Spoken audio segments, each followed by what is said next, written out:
Tanse Tawau, welcome to Decolonizing the Narrative.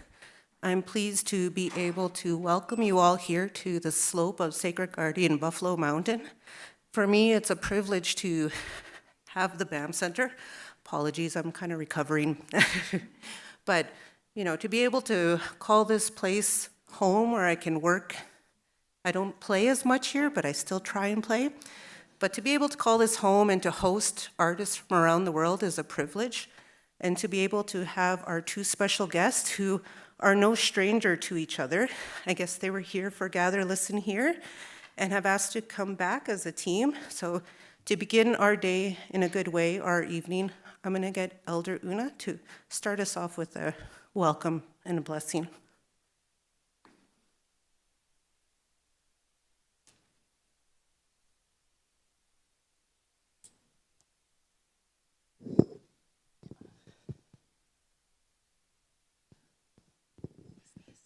Yeah, I need this as I'm getting older.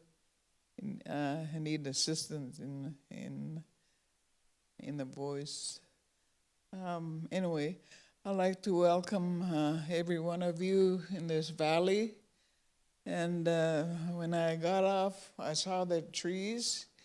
And the other day, I saw 4 trees that were fighting for water, I was told, from elders. And it was so amazing. Even trees, they have something from the land. And as I was going east from Banff, I saw a lot of them that were cut, but it's kind of, it bothers me, but I just let it go and just welcome the ones that are just blowing in the wind.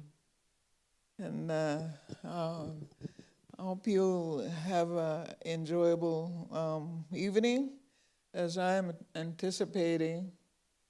And this is it's like my home here.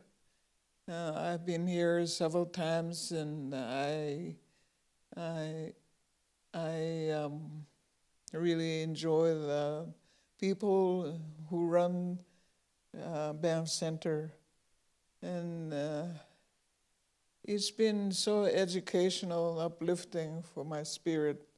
And I hope you'll find the same, whatever is going to happen this evening. And I thank you for listening. I like to mention my Stony, I'm Stony, just east here. My Stony name is Wanasnawia, meaning grizzly sow. And I have another name, and my name is White Bison. And when I arrived, my mother named me Mountain Star. And those are the kinds that made me come this far. And just sharing a little bit of my background. And I thank you for listening.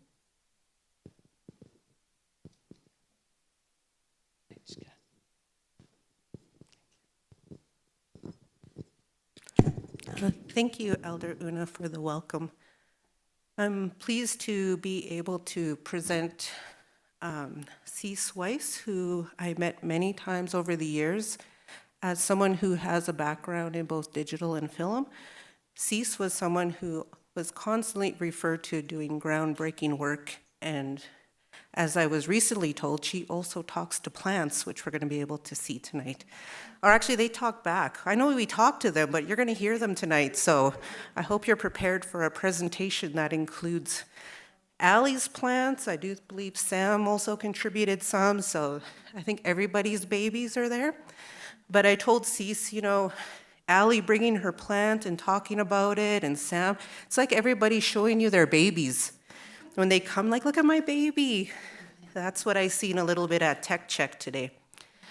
But it was a pleasure to be able to connect over the years, to connect at Gather, Listen Here earlier, and I thought Wyss would be a wonderful guest to come and speak more about her decolonizing practice as well. but she can't always have the fall and the summer, so thank you for agreeing to come out on this winter weather. She also just came from Mexico, so I was like, only person I know who packs a bathing suit and 5 layers and a winter coat for a trip. But yeah, it's my great pleasure to pass it over to Cease, and we'll have more conversation after. I'm going to let her do all the talking and conserve my energy for the rest of the evening. Welcome. We'll see you.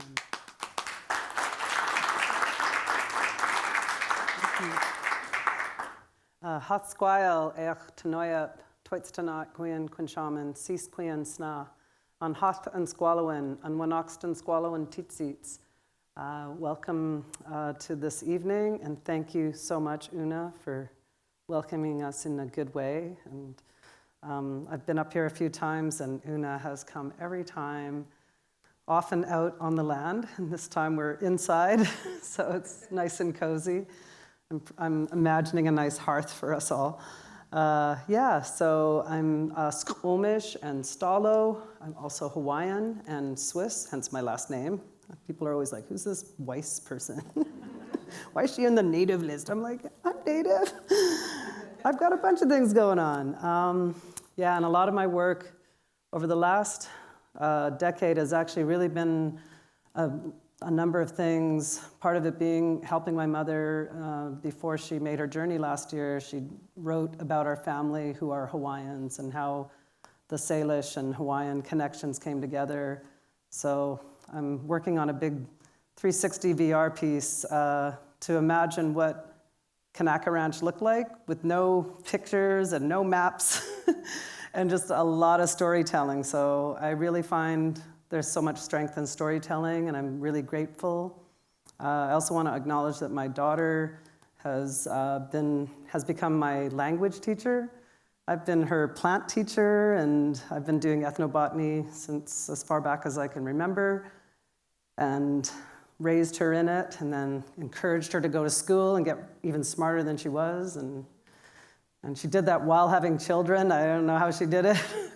Because I'm like, wow, your mind must be so strong to hold that knowledge of the language. And she began to dream in it as soon as she started to learn it. And I thought, if you're dreaming in the language, the ancestors are helping you. They're taking you there. So I asked her a couple of years ago, would she be my teacher? So we're working together, and she's helping me to speak the language. I sit and watch her in awe, as I do many of the young people in our community, and I'm really grateful that our young people are loving our culture so much. They want to bring the language back, and they want to be connected to the earth. And so, that comes into play with a lot of what I've been doing in the last decade, which is because of ethnobotany and media arts, I've been trying to get to the land a lot, and just seeing what's happening in our world even before these last couple of years. I just felt that it was an urgency to really teach young people ethnobotany and permaculture, and to help them, fix all the things that we destroyed over the last couple hundred years, what colonizers came and really, implemented with resource extraction and other projects that have destroyed our earth. And to think that, bringing young people to the land, teaching them about our traditional foods and medicines, and then learning how to work with the land to create sustainable gardening practices that, I say gardening very lightly because I'm an Indigenous gardener, not an agricultural gardener, so I'm not doing massive fields of stuff, but I do make large mounds with using natural materials, which you'll see some in the photos. And I take young people to the land, teach them how to build up the land so it becomes sustainable, and then we plant Indigenous foods and medicines. And then when people come to talk, they become the experts. So I always try to implement that they become the caretakers of those sites, because, how are we going to keep ensuring and assuring that that knowledge keeps going forward if we don't give that knowledge to the youth in a way that they can sustain themselves? So I've not only helped them through learning this, but I've kind of created work for them by saying, well, now you have to employ these youth to take care of this garden. And then it's a bit of a sneak attack on my part, but I'm determined to see Indigenous youth have a better way of making a living than working in fast food restaurants and other places that aren't really lifting their souls. I want to see them be able to take that knowledge that all of us are giving them and be on the land and share that and carry it forward. So I've had a lot of success, especially in Vancouver, which is surprising because there's a lot of weird politics going on there these days where Indigenous people are actually being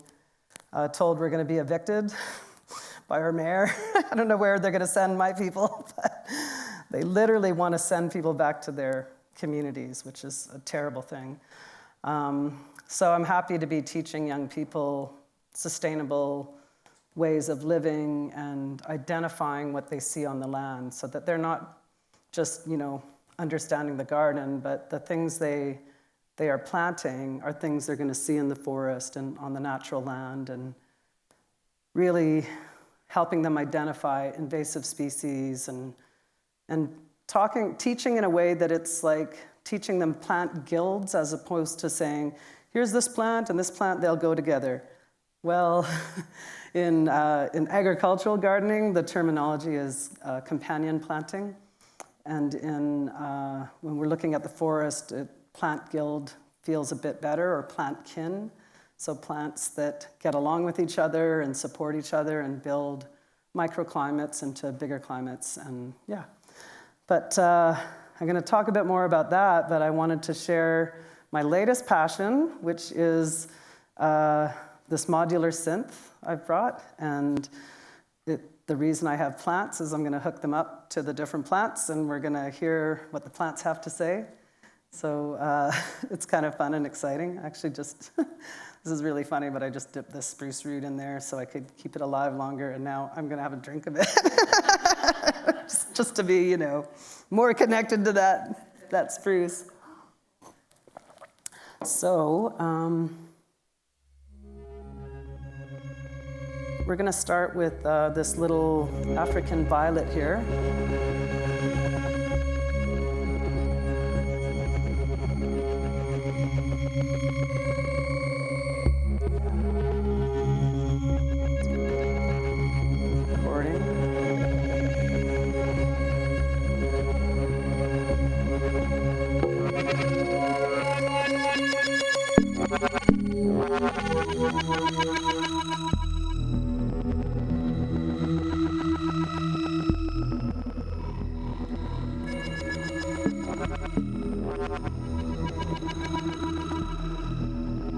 So how many people have heard of modular synths?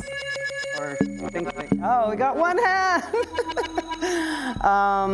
Well, any of us that grew up in the 80s know a lot about synths, from all the great bands, Depeche Mode and Orchestral Maneuvers in the Dark. So synths have been around a very long time. And in the last 10 or 15 years, a couple of synth nerds decided, let's make it connect to living organisms. So biosonification. Now we're playing with a jade plant. Let's see if I can get.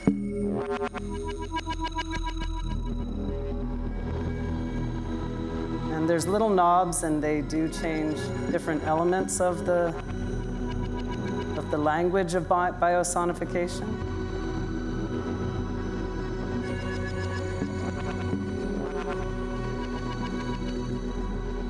And one of my favorite things to do with this is to have mushrooms that I have a mushroom grower that I work with in the Lower Mainland, and he grows edible mushrooms.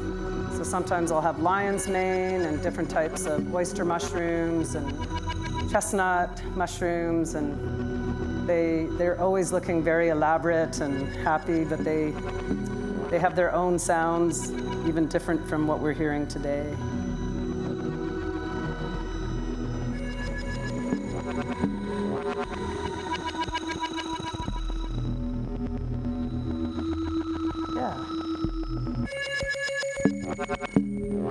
can see that when I kind of tap it, it sometimes makes different.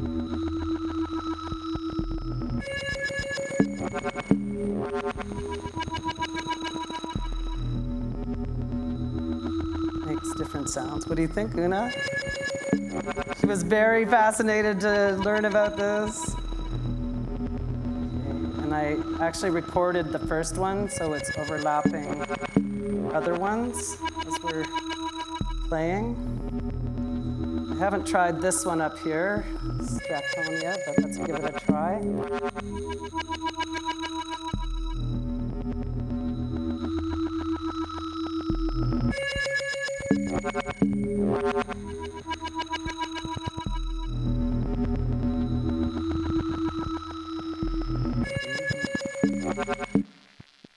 So I took that off so we can hear just this one. This one's got a lot of energy going on. I'm always fascinated.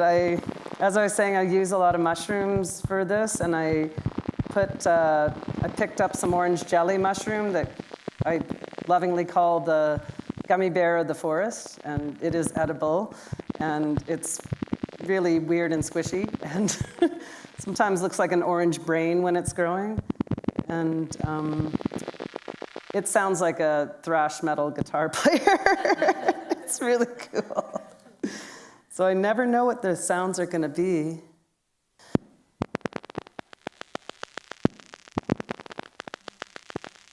Yeah. Una thinks it sounds like water. Yeah.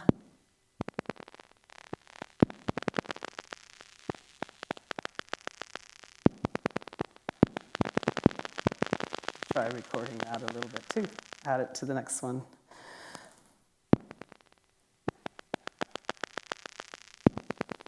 I wonder if I should actually.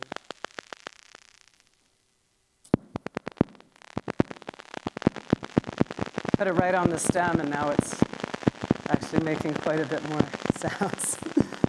Yeah.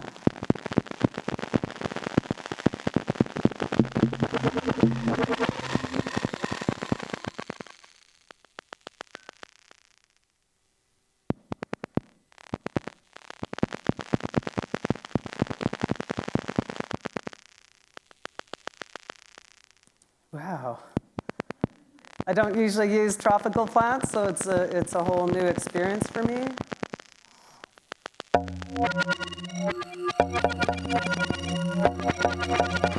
I'll let that do that for a second. Let it ride that.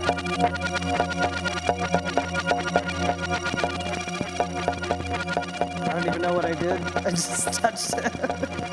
But this has become a passion of mine, and just learning more about plants through their sounds.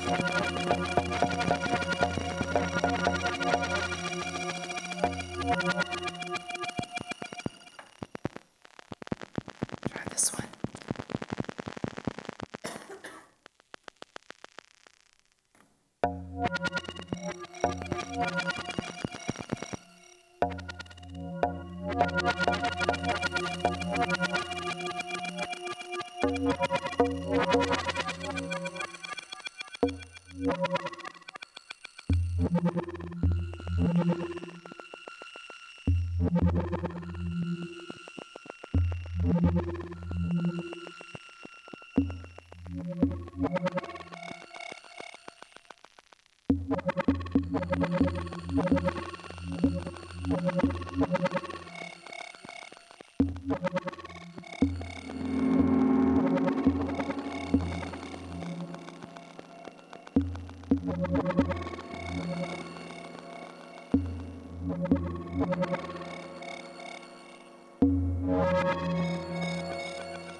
I can't remember the name of that plant, but it sounds like, what's that? Monstera. Do you like that? Yeah, it's a wonderful thing to play with this machinery and to hear the beauty of the plants.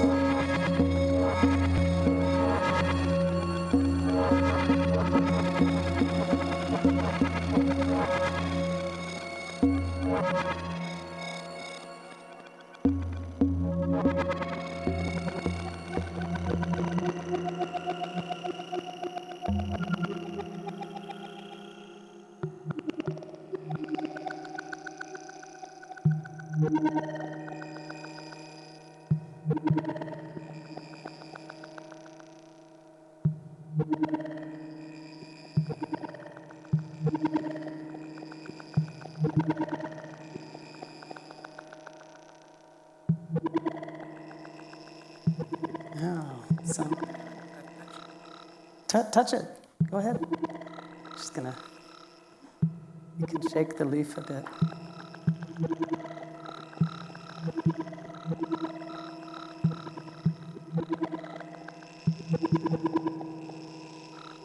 Tap it. Just go.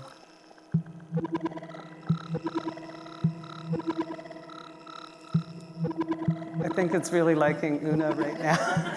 She's like getting close to the nodules and just like, yeah. I'm going to turn that down, and I think I'm going to leave it at that. And just to say, also to acknowledge my mentor and the amazing young artist that built this machine for me, who's coming here next. He's the next guest, and his name's Solomon Chinnikwe. And he's one of my youth that plants gardens with me, and we were talking one day, and I said, I really want to learn. I want to figure out how to use those machines that make plants talk. He's like, I make them. I've been making them since I was 9 years old. And I was like, I have to know him more. So definitely spent a lot of time with Saul. And there's no manual for this. You have to have a mentor. And so it's been really good to have his guidance and be able to learn.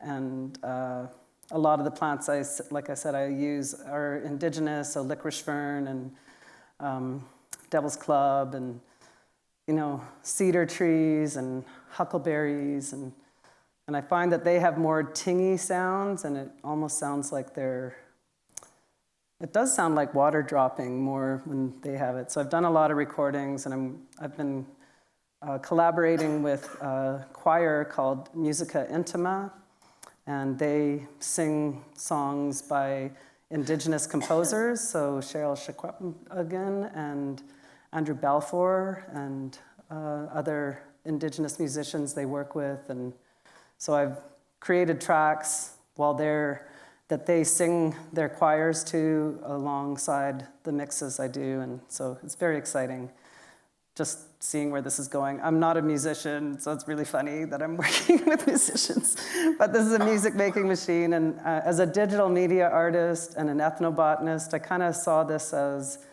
my two favorite things coming together in my practice and harmonizing, and except I've been going into digital media, and now I'm going back to analog, but if you can move around in those, some people are just doing cross-platform Mac and PC, and they probably look at me and go, okay, you're on another planet. But hey, we're on the same planet, just different things. But yeah, thank you for enjoying the plants, because they really are incredible. And I think. Can you play that again, the one you had the first time? Oh, yeah? Yeah. You liked the African Violet? We'll end on that one. She really liked that when she came in. There it is.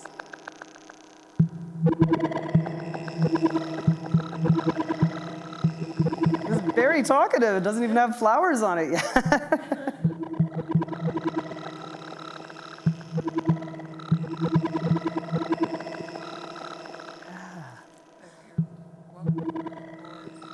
Yes, it does actually feel, you hear the sounds and you listen, and it's like wind and birds chirping, water. This is why it's really important to listen to your elders. They hear a lot more than we do. Thank you, Una. Thank you for being here tonight. I really, really appreciate you.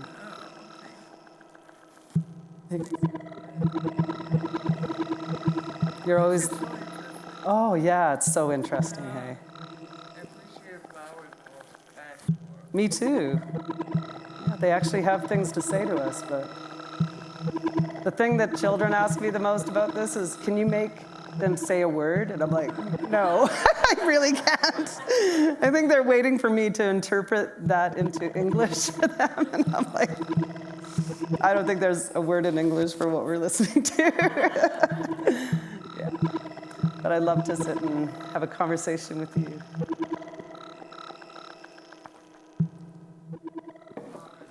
I'm so happy you could enjoy that.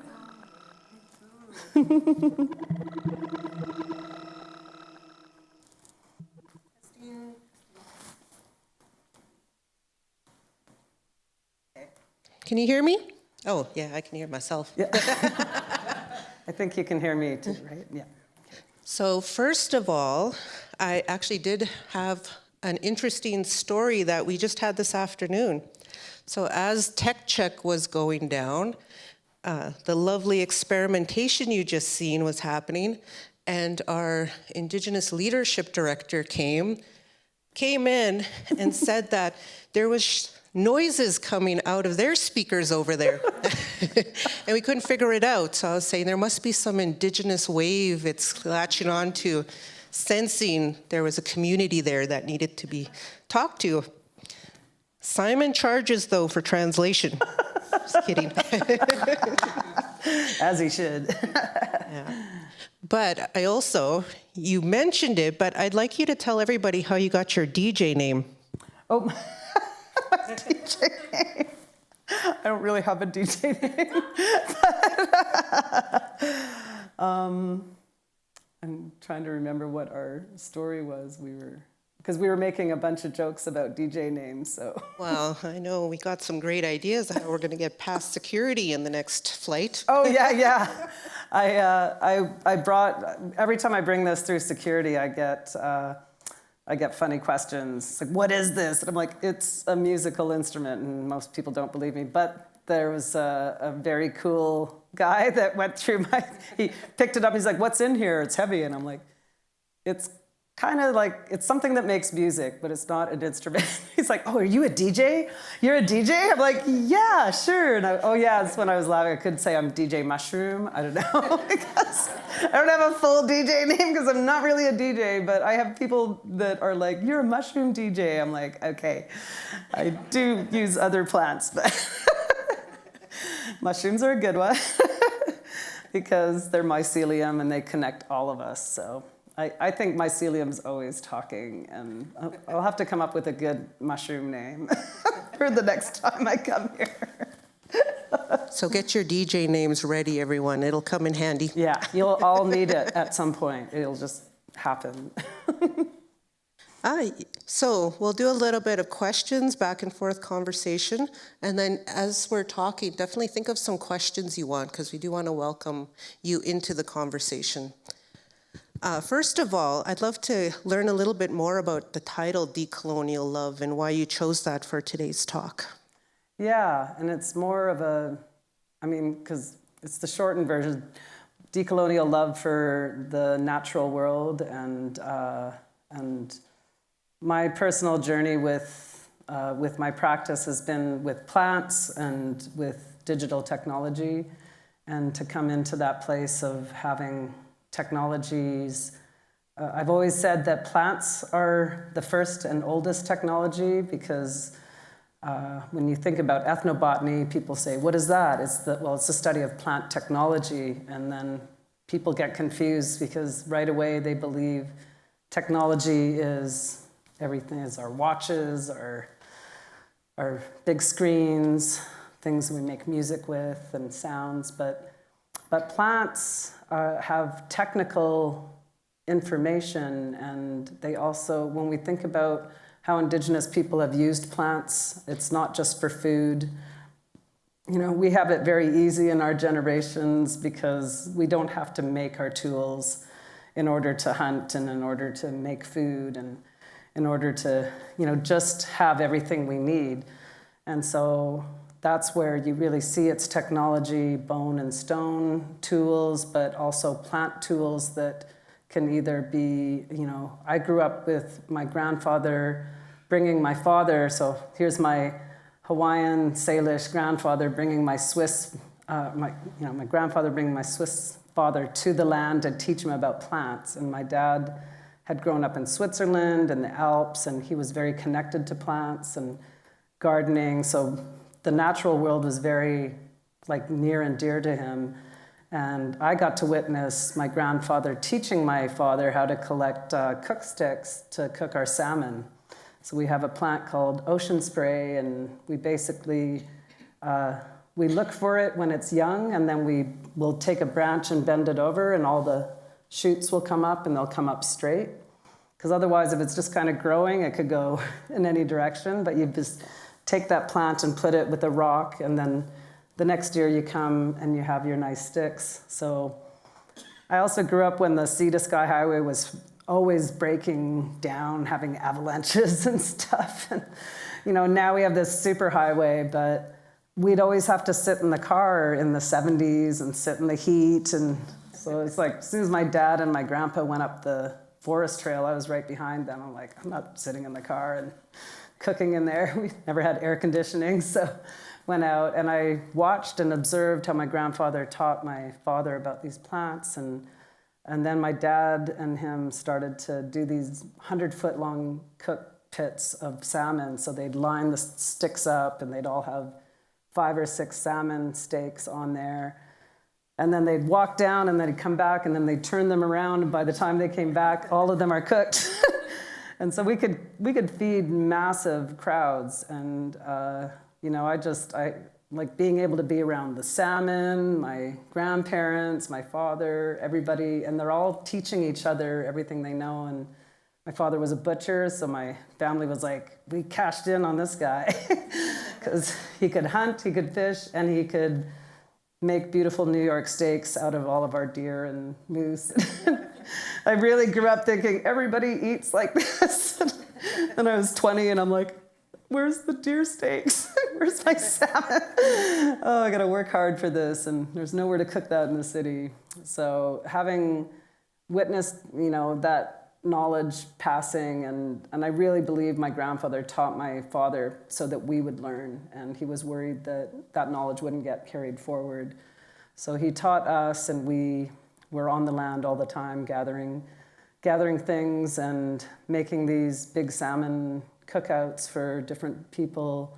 And that ocean spray became so intrinsic in my life, just thinking about everything it takes you can't just go pick it and it's ready. You actually have to train a plant to make the sticks, to cook the salmon the way you want it, and all of these things have to fall into place. And then you have to care for those sticks. So my dad, would, at the end of a day, would throw them in a big bucket with water and bleach, and then he'd clean them all up and dry them out well. And we've had some of these sticks for 40 or 50 years that he took care of. And many of our people don't even know what it is anymore. When we tell them, they're well, I've never cooked salmon like that. And I'm then you haven't lived, because it's the best.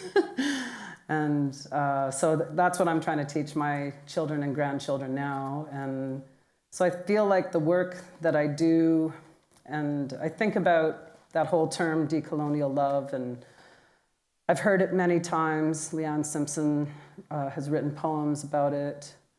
And but for me, when I first heard the actual term, it was through Anne Riley and the work we've done with remediating different sites around the city of Vancouver. And we've come up here and done work as well. And I've meditated on that term and thinking there's so many forms of decolonial love. And the one that I feel that I'm really focused on is my love for the earth, and how can you express that in a way that isn't meaningless? You can say, oh, I love this tree and I love this plant, and then walk away and do destructive things that don't say you love that earth and that plant. And so I've really tried to listen to the plants and listen to what elders have taught me about them, and everything comes around to that element of intergenerational knowledge. And when you think about love, there's many forms of it. But the thing that, Anne told me a lot over the years we worked together. She's like, your practice is all about love. And I was like, it is? And she's like, yeah, everything you do is about love. And I was like, I'm running with blinders. I'm not even looking at what I'm doing. And so really appreciated her highlighting that. And I thought about one of my plant teachers she's Iroquois Onondaga Oswego. Her family moved to California when she was very little. So she didn't grow up in her culture, but she grew up with her grandmother and her mother teaching her the cultural things that were most important. And it was all about plants and how plants are just everything. So in my journey, I came across her writing and we became connected. And I thought about how, the work she did, I made her write a book about food security because I was like, I know a lot, but you know things that I think everybody really needs to know what you're writing. So she did, and she's still like putting that book out, and she's very grateful. But what I loved is that she brought something to my attention that was similar to Decolonial Love, which was decolonizing dirt and creating soil.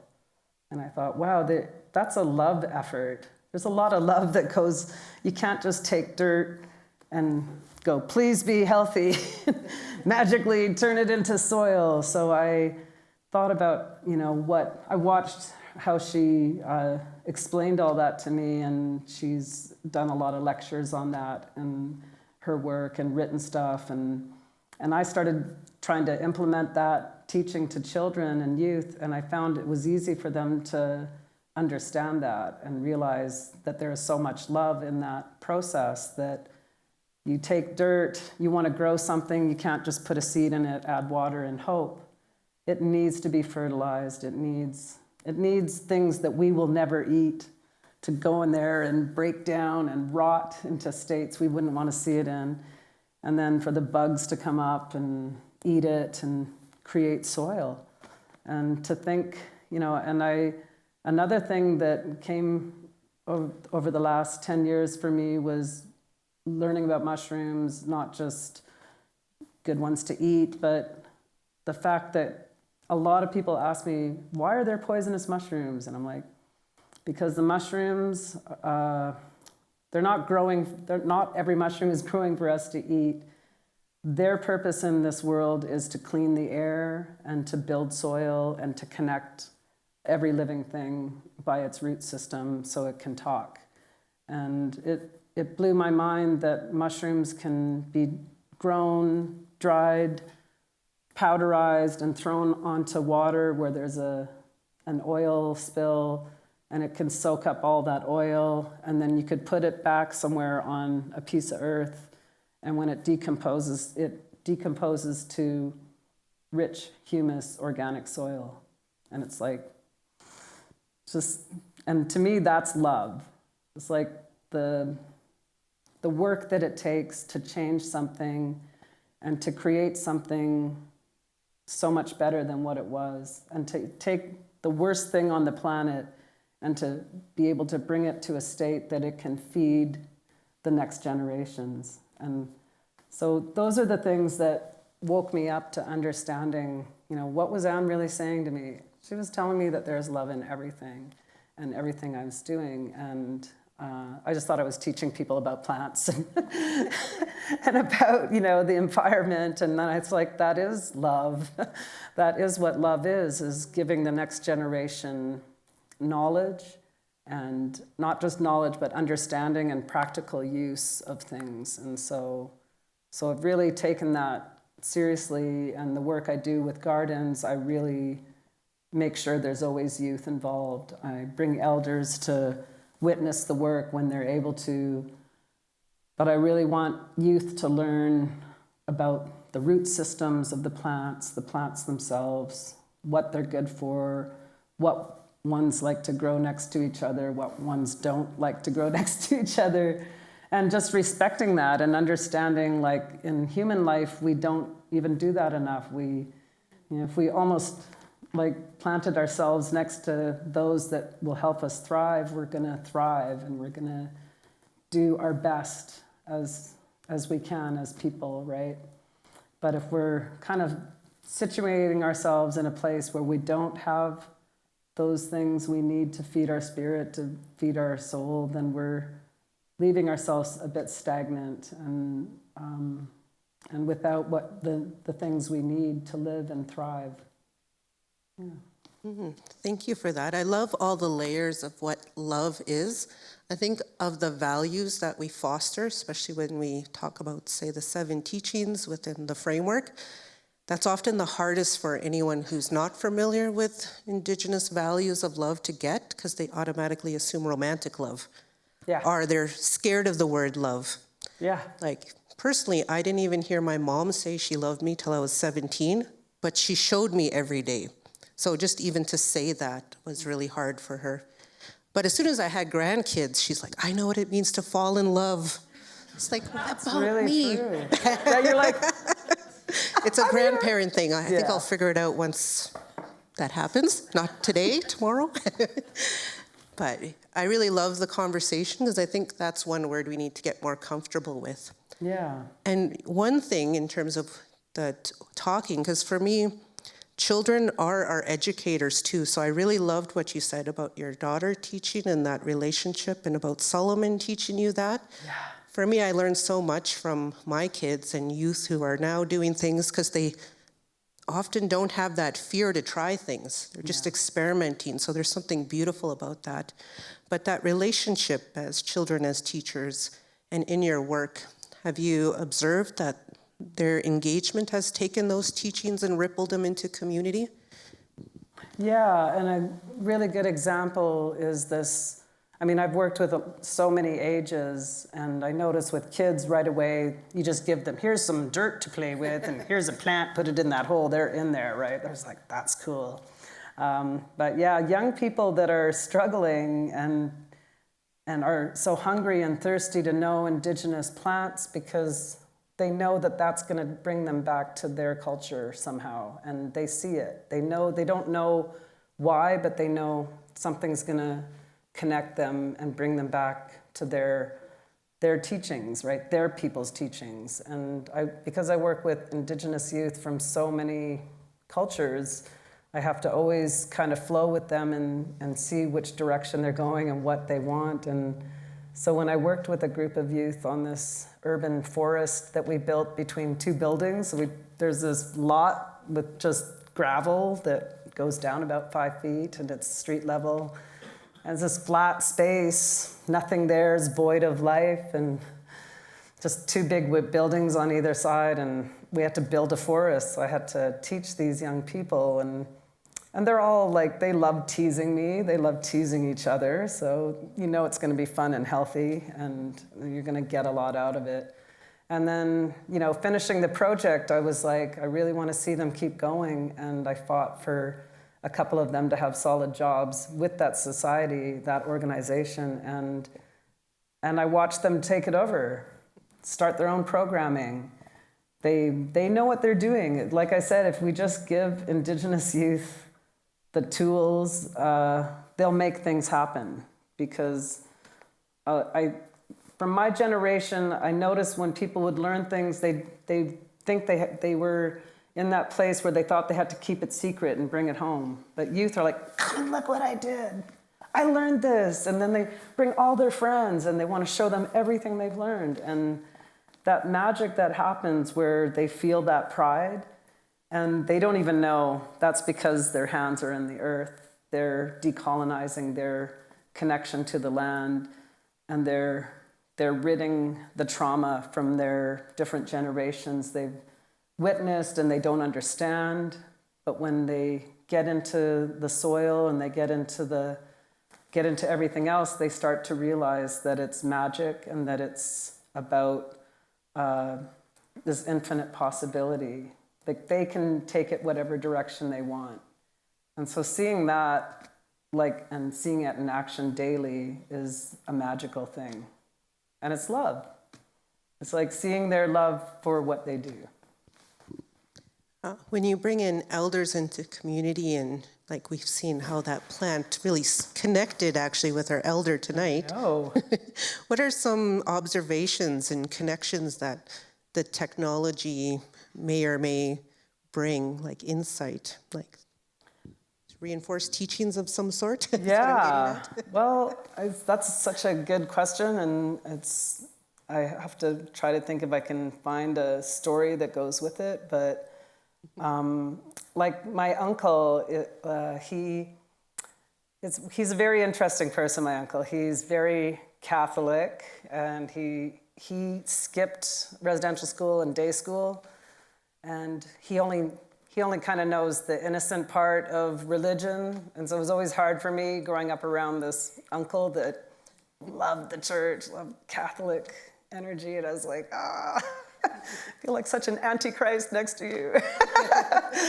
I was such a punk rocker in my younger years. And I was like, I don't know if we'll ever connect, but his magic is music, and he loves music. And so he started bringing his guitar to wakes and other services and singing, songs to the people, right? And I was always interested that he would really play such a diverse range of music.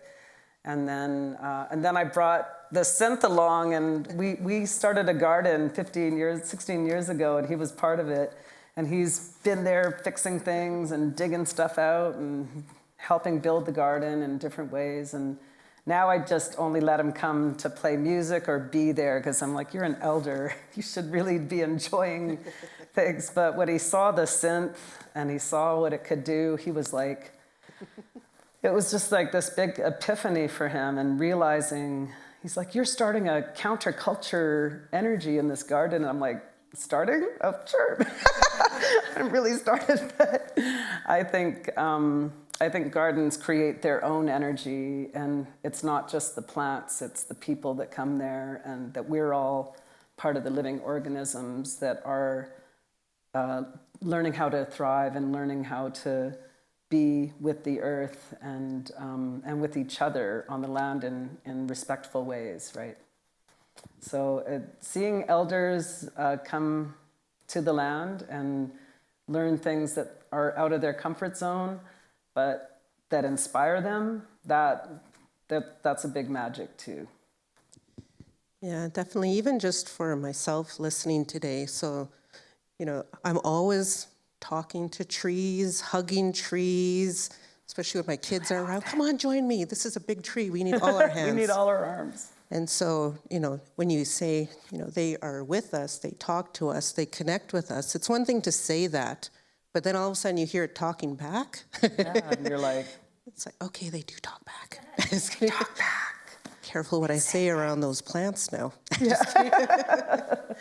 But that energy that's there, like I swear, because when I came from Regina, there's not many trees there. So I wouldn't even put up a Christmas tree because they're so sparse, I felt bad to put up a tree. And then I came here and I'm like, we need to get some of these trees down. like, there's so many trees. But there was this one tree, I swear, you stare at it long enough and you could see its aura. Wow. And then the more you talked, it's like it was talking back to you. Yeah. And responding. And I don't sing very well. Allie's a great singer. Maybe she can sing one time. But me, that's not my gift. But I will sing when I'm out there. And I felt like, this one is connecting. So that relational part, I feel like sometimes science reinforces teachings, because I was always saying we were scientists, we were mathematicians, we just didn't call it that. Yeah. So that relationship between the teachings and, things that are almost teaching us more in different ways, I think are important. But I was going to ask about the intersection between the teachings and then science, and if there's been observations, not necessarily from you, but that they seem almost divided, even though to me they're very interconnected. They're very interconnected. And I'm working actually with a scientist in London, or not in London, but in Bristol, but in the UK. And she signed on to this artist group to find an artist to work with as an interesting part of her research. And it turned out that she's obsessed with vaccinium plants. And so she was given a list of people to look at, and I had a little WordPress site, and it was all vacciniums. And you're probably like, what are vacciniums, right? Why do you keep saying this? I love the word. But think about that word, vaccinium, vaccines, right? So our first vaccines were actually berries.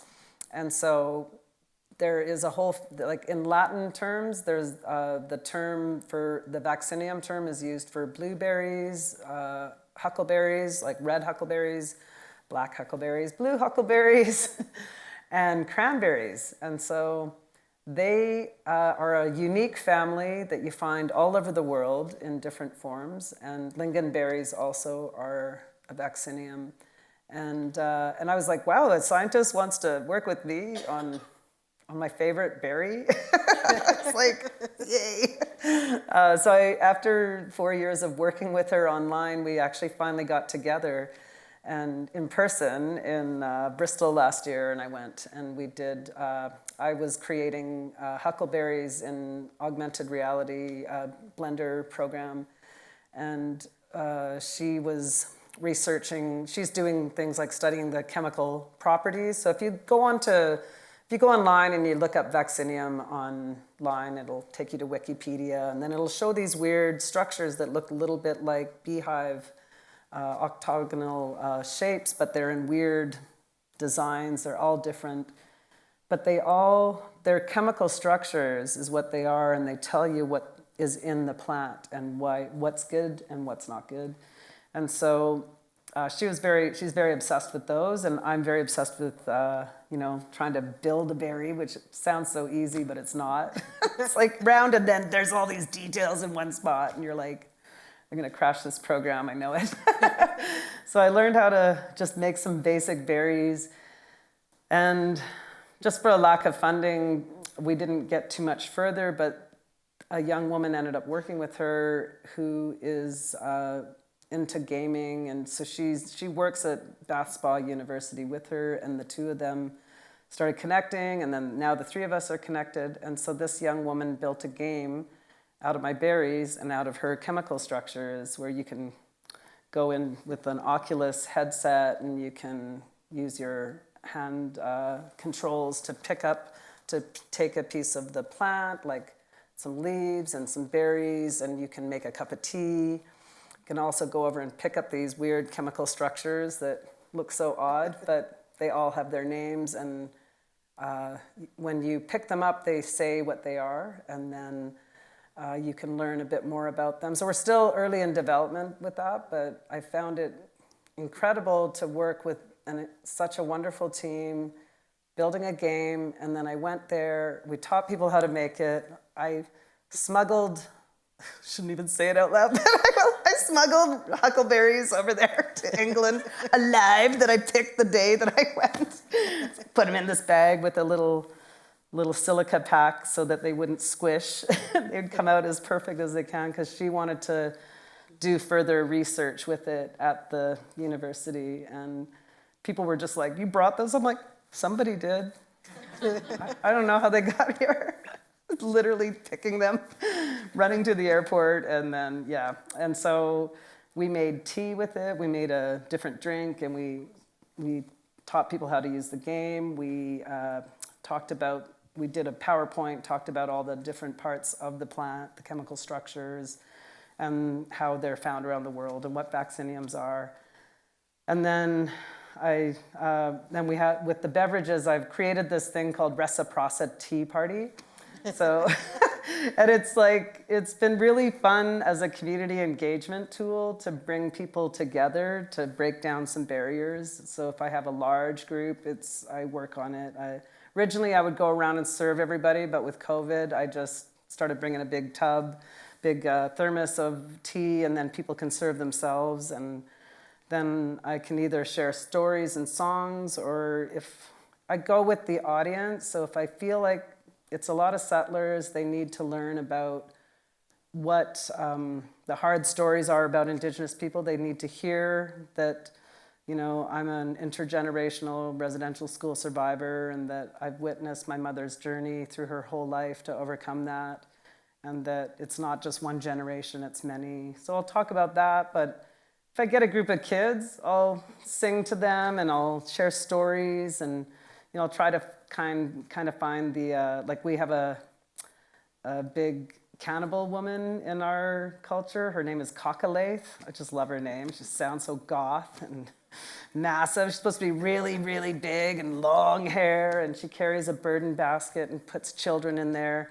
And as she picks them up off the ground, she grabs some sap and closes their eyes with it so they can't see where she's taking them. So, I'll tell them a story about Cockalaith and how the kids overcame that, and how they got away. And it's, just to interact, but the whole point of the reciprocity party is to bring people together on one level where we can share and learn from each other and break ice about culture and the tough things or the fun things, right? Yes. Well, that's interesting. I like that. Reciprocity. Reciprocity party. We should have those parties here, eh? They're fun. Well, I'm going to open it up to questions from the audience, because I can keep asking questions, but I want to get everyone involved. I will bring the microphone to you. There. We got one up here. I gotta grab my water.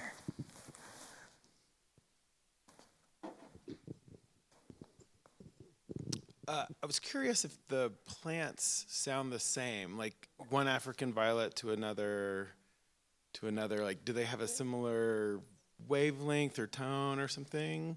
That's a really good question. So one of my mentors, he goes by the title Modern Biology. His name is Tarun Nayar, and he does really big synth parties and has people listening in the forest and stuff. So I went to one of his events, and he put on Salal, and it was like really quiet, and then it went ting, and then it was like really quiet, and then ting, and I'm like, oh, okay, that's the way Salal sounds, but maybe it's different if you have another one. Then when I went home with my synth, a few weeks later, I tried it, and it did the same thing, and I was like, oh, these plants, it's only going to change if we change the knobs. They're going to change their tone. So there's little tiny knobs on there. You can alter the sound, right? But when you just keep it just without altering anything and just set it to a basic setup, then it has that similar sound. It has that same sound from one Salal to another. And I just found that so fascinating because I wasn't sure if I was just listening to his version of it with his machine, and I have a different machine and it still had the same sound. So I found that really cool. He has many more boards on his than I only have like 10. He has maybe 50 on one. So he can really go like into all kinds of incredible sounds with his. Yeah.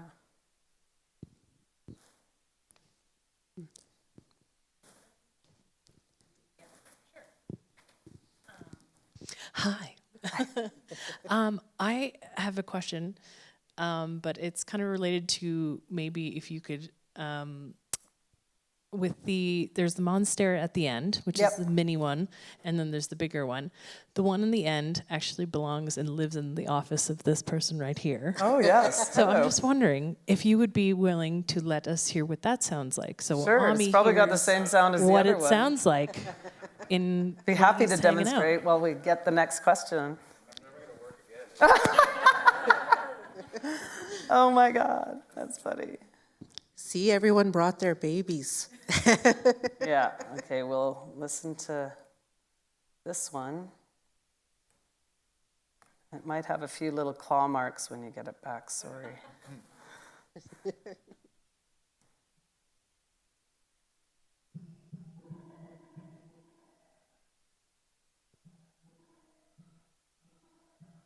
You didn't even know it was saying that when you were working with Let that play for a second. Okay, take it off. We're going to go back over here to the one by Una. Yeah.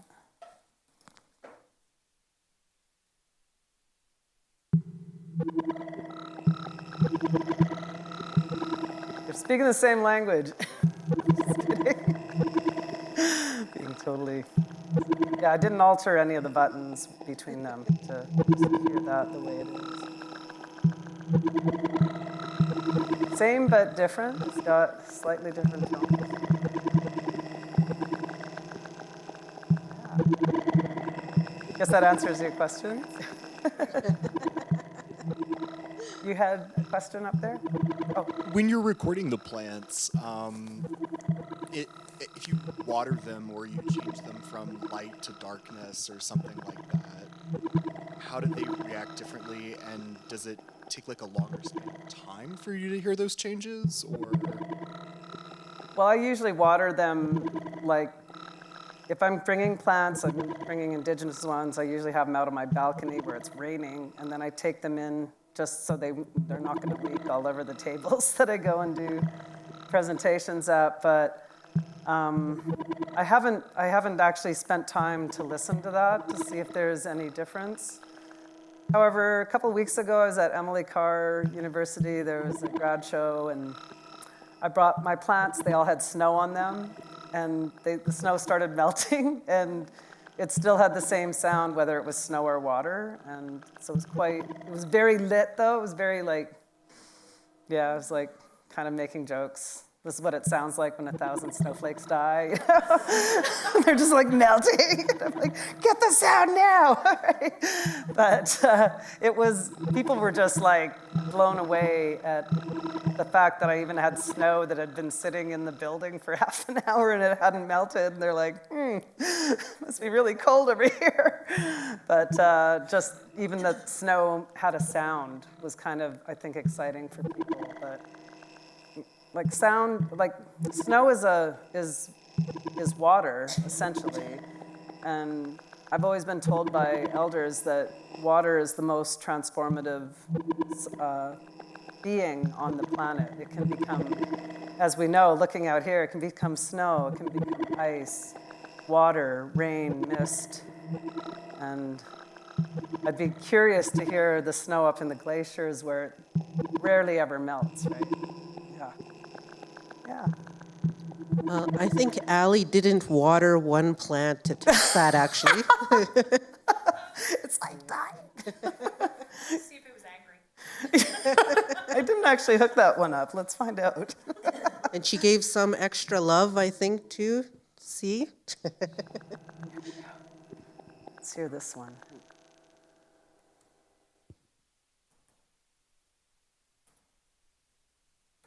I'll put it on the...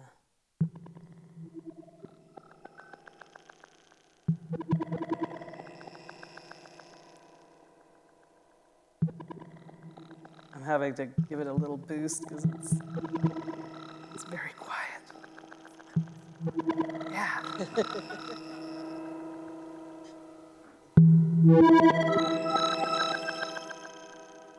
Oh, doesn't sound too sad.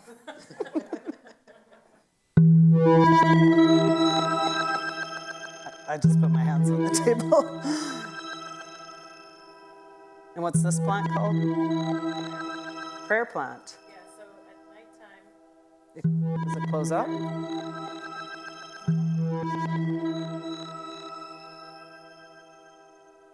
Yeah.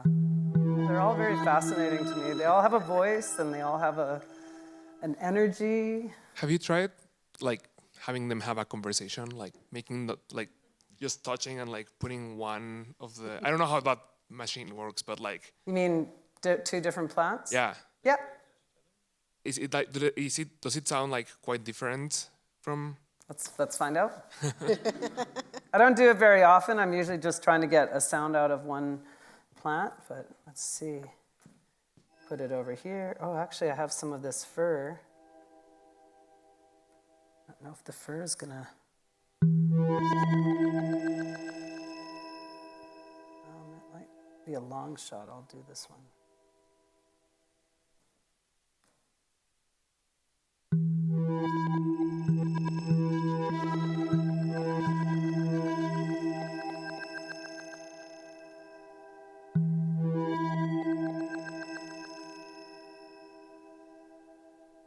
They're very quiet together. Sorry, now I'm very confused. Like, what is the? What the machine is doing, I'll try to go backwards here. So I have one module on here that can connect to plants. The other ones have to be connected to other modules. But one of them is designed specifically with a plug that you can take it and put it onto the plant. So it is picking up the electronic or biosonification energy from a living source. So it could even be earth. Let's see. I want to see one it's all very dry earth that you brought, but this one, I'll take it and I'll do this. I'll do the earth. So I'm putting that's going into the roots of it's probably picking up on the root system of the African violet. That's the earth talking. Potted earth, but still earth. And it's just going. Can't stop. It has a lot of energy and yeah. But you can really, this has it's becoming a more popular thing. A lot of people have caught on to it and are finding ways to implement it into their practice. A lot of times when I do this, I bring a friend who's reading poetry, and I'm doing this. But I've had people just come and speak in their language on a mic, so that we're getting human sounds, plant sounds, and mixing that up. And even when I've been doing the recordings and editing it in like audio editing software, I've added like sea lions and other wild birds that I find that I can get their sounds. So I'm mixing that all together and I'm just creating soundscapes. And because I do work in like the animations I'm doing, I'm trying to turn into little movies. So I am creating like soundscapes with that, but trying to make it connect in some way, so it's not just some random sound with the show, but to connect, to bring that story out so you're hearing it all. Yeah.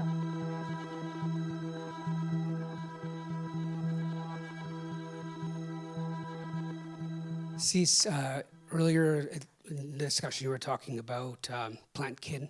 Yeah. And I'm interested to know, have you explored using your synth, maybe in the wild, if you have a portable generator, or in your garden, planting different types of plants together to see if they are kin or foe, if such exists? Because we know that you get told don't plant a certain vegetable with this one, otherwise it won't grow. But it's true, they don't. There's get traditional along knowledge you're talking about that gets taught to you about Yeah. the value of plants, but I'm curious to know if it can be found through the energy that and the sounds that you're getting, that you put these two plants together, it may die, or you might just get an interesting sound. Yeah, I should really try that out this summer when I'm working in the garden and finding the plants that are like, you two shouldn't have been together. What did you do? I've been actually told, I've read that sunflowers don't like to grow with anything, but I haven't found that to be true in my garden. They seem to pop up all over the place. I'm like, I don't know if the stories are true about you, sunflower, you know. But it is a big thing, and I know from the gardens I've been a part of and the elders, this one elder, Stephen McComber, who's Mohawk, he showed me his gardens, and he's like in his 70s, and I couldn't do a garden his size. He has one that's 20 acres, and I'm like, how do you do this?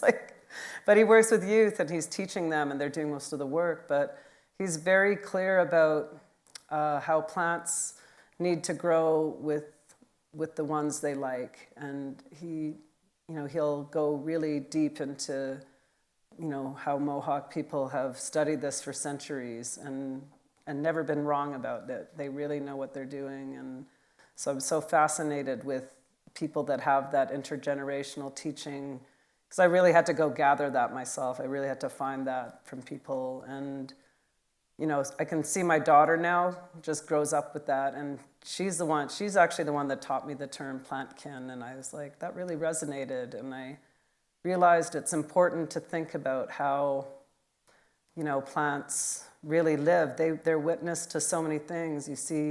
You always hear these stories. This tree was like here for 800 years, and then they took it down, and everything it witnessed, and what its life was like. And to imagine, that's why I try to document young cedars, so when I get close to the older cedars, I'll eventually have a bunch of recordings of them to compare with and to see what that conversation is and how different it is from, a 2,000-year-old cedar to a 20-year-old cedar.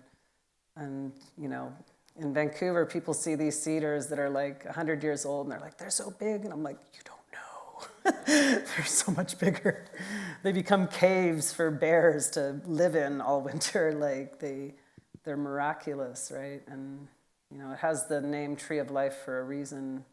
But it's, it will not allow some plants to grow. There are some things that won't grow. They really have to be able to handle the terpenes coming out of the cedar. And of all the plants that love it the most, it's red huckleberry. And it's this tiny little plant that, it's like these cedars, you can't even get your arms around it, like you were talking about the big trees, right? And then you see these tiny little huckleberries growing, like literally it looks out of because once they grow, they can grow over a plant that's been there for a while. So maybe a cedar is growing and there's a huckleberry here, and after a couple hundred years, it grows around that huckleberry. Then the huckleberry looks like it's growing right out of the trunk, right? But it's actually rooted into the ground. And then, I sadly mostly see these big stumps, massive cedar stumps. And they were taken down 200 years ago in Vancouver. And then I'll find a perfect circle of huckleberries. And it used to confuse me. Then I realized cedars hollow out. So the stump was hollow. When they took that stump down, little seeds fell in there from the huckleberries from different sources, birds, squirrels, wind. And now they're growing in this perfect circle because they actually require cedar to grow. And if you try to grow them by themselves, they just wither and die eventually. They need the shade, they need the nutrients from that. And then if you try to put other plants there, they're not going to thrive because they need more sun. And so if you tried to put, like a different type of huckleberry, if you tried to put blue huckleberry there, it might not grow, but it'll grow next to the big yellow cedar because it's got a different chemical makeup. So it's really fascinating how plants work and how they fight each other without us seeing it, and how they nurture each other and love each other. Yeah.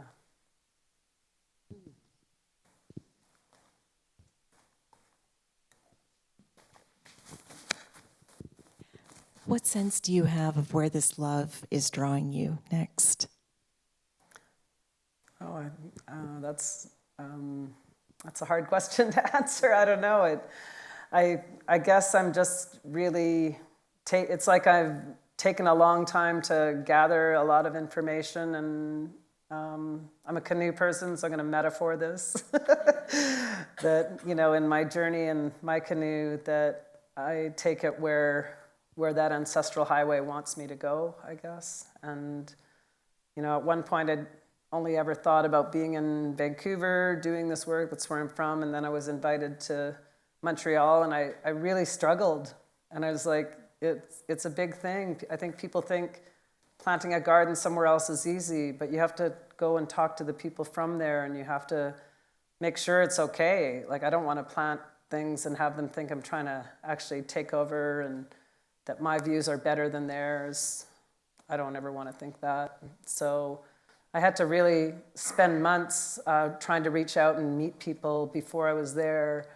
And I think that's kind of the journey I'm always on, is that if I'm going somewhere, I want to make sure that it's nice to be welcomed, but to do the work, you really have to build trust and relationships with the people you're around, or you're just becoming another invader or a colonizer. You're not actually doing the work you wish you were doing. So I I think probably a lot of my work will stick around Vancouver, where I don't have to, or around, you know, the whole Lower Mainland, because really there's, you know, there are so many Indigenous youth there that they end up in Vancouver for some reason, and their families move there, and they're not clear why they're there. They themselves feel disconnected. And if I can just keep helping young people to find their way through plants and through developing their own love for plants and their own love for the environment, and, you know, without trying to sound too hippie about it, like peace and love, everybody, but I'm really on a serious mission to help people. I don't want to be the only person in the room trying to help heal the planet. I want other people to enjoy it and to know the beauty and strength that it gives them, and to know that love. And it becomes deeper when you get your hands in the earth and when you start planting things, because you're doing something for the future. You're not doing it for yourself. Most Indigenous plants take decades to grow, so everything you do, it's going to take a lifetime to see that really come out and make effective change in the areas that it's happening, right? Yeah. Just kind of adding on to that with the care and consideration in your process. Mm-hmm. Like, even when I go take pictures, I'll put tobacco down just because that's how I was taught. Yeah. And then if I don't, I actually take a piece of hair and offer that as well. Plus, I was told you're supposed to keep track of your hair because you're going to follow it in the afterlife. So, oh my God, my hair falls everywhere. So I might as well be intentional. I'll come back here. Yeah. But that offering and that reciprocity kind of built in, because you are like this modern harvester of sounds, forager of sounds. I don't know. That's a very good one, yeah. Yeah, but what kind of care do you take? Because it is a different process. I always, well, you know, I've had this tea company for years, and every time I gather, I would give offerings, and that's why I started planting. I was like, I have to do more. I can't just put an offering of tobacco down and hope that's enough. I had to start growing tobacco, and I had to start giving it out to everybody and giving seeds to everybody. And I had to go big because I could feel the ancestors saying, "You're not doing enough." I'm like, okay. Yeah, and so it's just, I find that, you know, today people have lost so much of their knowledge, they have to create sometimes a ceremony. So my ceremony is to plant more Indigenous plants to help there be more, because we see so much taken out every day. Yeah. There's a patient question. My mom was a herbalist, and she did medicines. I'm just curious about, you know, when you do you listen to the trees too? Because I want to know what the sound is between a jack pine tree to a balsam tree to a poplar tree. Because all those trees, my mom used it as part of our medicines. And the other thing is choke cherry. Yeah. Because they say that choke cherry is, in her book, they wrote that it was really important. And she did, when she did go out on the land, she did, like what you say, you present gifts, you leave it behind. And then if you don't have any, you use your spit to. Yeah. Teenagers taught me that one. I was teaching them how to gather licorice fern, and then they went over and I thought they were kissing the moss. They're like, "No, we're spitting." And I'm like, "Okay." They're like, "It's a gift." I'm like, "I know." And the teachers were like horrified. I'm like, "No, they know what they're doing. That's water. Water is life. They're giving a piece of themselves." But it's true, like, you know, when I do have the times I can sit, and I often go to our community garden and I just sit because there's so many birds and there's a lot of city sounds, and I do what I actually make people go out and hug trees when I'm in the forest. Like, "Go hug that tree, you're gonna feel better." And they're like, "Oh," and I'm like, listen to it, and they don't always hear it. But, you know, kids always do. Kids will be like, they'll describe a whole story to you of everything they experienced, and because they're free, right? I think adults get too many inhibitions. They don't want to sound not cool, and but, you know, kids will say everything. And I've had kids say, my tree was sad. It needs more people to hang out with. And I'm like, oh. Turned out this kid walked by this tree all the time, and he's like, I didn't think to hug it, and I hugged it, and it told me this. And I was like, I love that, right? But I literally do try to listen. That's why when this synth technology came along, I was like, oh my God, I've been listening to trees anyway. And, you know, with cedars, because of the way they like the female cedars, they kind of come down and swoop, and it's like they're holding you, right? And then the male cedars, they're kind of like down, right? Which is kind of funny. It's like trying to imagine this tree walking around like this. It just makes me laugh. And the mother tree just, you know. So the male and female already have a different sound, right? And then when I was here last year, Anne's showing me the spruce, and I kept confusing it for the fir, because it's a totally different type of spruce tree here. And I'm like, this is way different than Sitka spruce. And so I had to really actually stand out in the forest over there and study the way it came down, and the way the roots went out, and the branches, how they were laid out, how the needles on the spruce were like, yeah. And so I was like, okay, I'm really having to put on my top research mind here and really pay attention and listen, right? But I think there's so much, anybody can go and, you know, listen to the trees, and if you don't have hearing, you can feel it. And so when you're holding, that's why it's important to hug the tree, because you do feel an energy from it, and it does vibrate in different ways, and it will affect everybody differently. And you know, I've had people say, well, it's only for Native people. And I'm like, no, it's for all people. And you know, this Croatian woman came on a walk with me, and there are all these people, and they were all like distracted by all the sounds. And she was like, she came back crying. And I was like, are you okay? She's like, yes. And I'm like, everything okay? She's like, for the first time in 10 years since my mother passed, she came and stood with me at the tree. And I was like, oh. And she was from Croatia. So I said, it really shows that if you're on the earth, you can be transported to wherever your ancestors are. They will connect with you. And so when I was explaining that to her, she really understood what I meant. She didn't really get it when she went out to hug the tree. She's like, oh, I'll go find a tree. Okay, and then she came back so emotional, and everybody's like, what happened? And they're like, I just heard a bird, you know?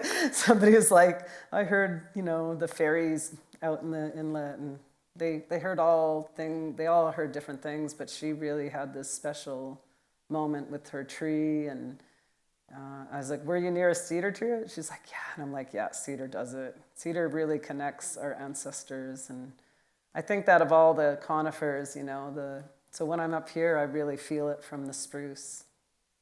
Yeah.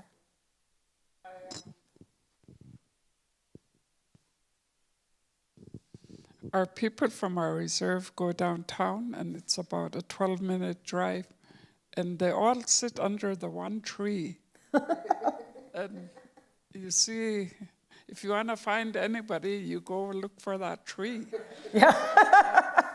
And I dropped, somebody was hitchhiking, I picked them up, and I said, where you want to get dropped off? She says, by the tree. And I told her, I said, Nancy, what would you call that tree? I told her. She says, the tree of knowledge. She says, the tree knows all the feelings of all the people. Oh. And he hears all the stories. So he said, that tree is full of knowledge. That's so beautiful.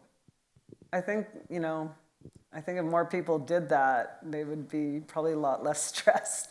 But just to have that place in the community that everybody goes to that tree and has a story with it is like so unique and just so nurturing, right? That is love. That tree is literally calling. Like, why are all these people randomly going to that tree? They're like, I don't know, just gotta go to that tree. They're all waving at their friends. But that tree is calling to them, and everybody has a different reason they have to go there. Like, That's why they call it the tree of knowledge. That's why your friend called it the tree of knowledge, right? It's beautiful.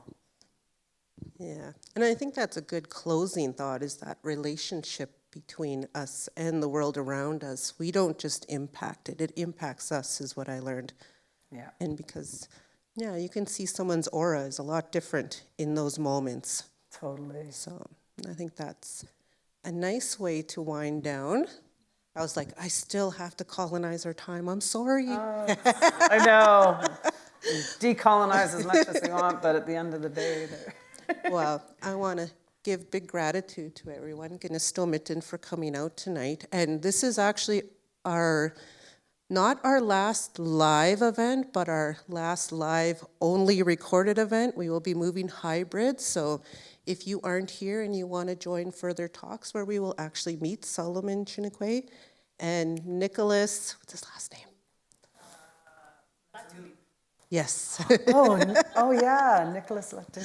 Oh yeah, he's another one of my youth that worked on my project. They're both awesome. Yeah, and Solomon actually has been on a panel here for many times, so definitely someone who will be interesting. So tune in. You can tune in as well. And yeah, just thank you and hope you all make it home safe. Yes. And yeah, a big round of applause for thank you.